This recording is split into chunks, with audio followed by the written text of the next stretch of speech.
بعض دیوبندی حضرات کہتے ہیں اکابرین دیوبند سماع موتا کے قائل تھے. یہ بعض دیوبندی حضرات جھوٹ بولتے ہیں. اکابرین دیوبند سماع موتا کے قائل تھے، اس سے بڑا جھوٹ کائنات میں کوئی نہیں.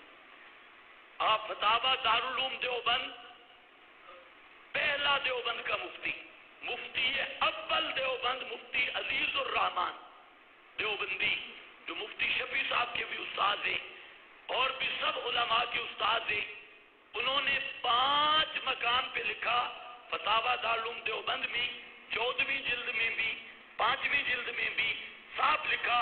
14ویں جلد میں لکھتی ہیں کہ عدم سماع میت پر نص قطعی وارد ہے، ما انت بمسمع من فی القبور انک لا تسمع الموتى، اور کشف المغالطات علماء دیوبند کی کتاب ہے، اور اس پر حضرت گنگوئی کا فتویٰ ہے کہ کوئی مردہ نہیں سنتا، اور اس فتویٰ پر 40 اکابر کے دستخط ہیں. دیوبند، دہلی، لکھنؤ، اس وقت کے سب اکابر کے دستخط ہیں، اور کتاب میرے پاس موجود ہے. فاتحہ کا صحیح طریقہ کتاب ہے، اس میں یہ لکھا ہے کہ جو کسی بھی میت کے سننے کا قائل ہے وہ قرآن کا منکر ہے.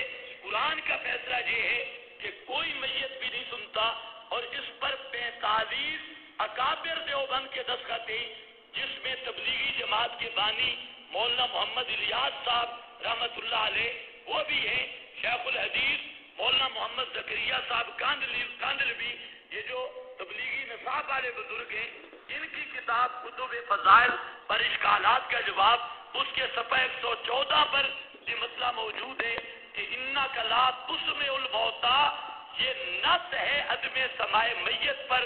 یہ آیت صاف کہہ رہی ہے کوئی مردہ نہیں سنتا.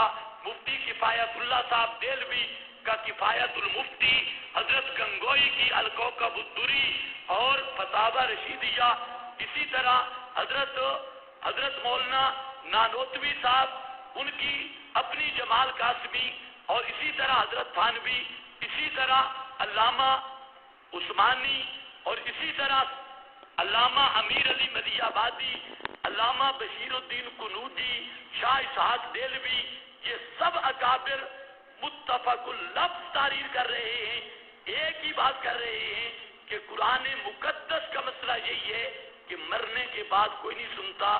اور میں نہیں جانتا کہ ان کے اکابر کون ہیں. اگر یہ اکابر نہیں پتہ نہیں انہوں نے اکابر کس کو بنایا ہے. میرا خیال ہے ان کا اکابر ہوگا ماسٹر اکاڑوی اور اس طرح کے حضرات. وہ ہمارے اکابر نہیں ہیں، وہ اکابر مجرمی آئے. اس لیے اکابرین دیوبند صاحب، میں نے ایک پمفلٹ لکھا، اس میں 100 اکابر کا عقیدہ ہے، پورا 100 اکابر دیوبند، جس میں صاف تصریح کرتے ہیں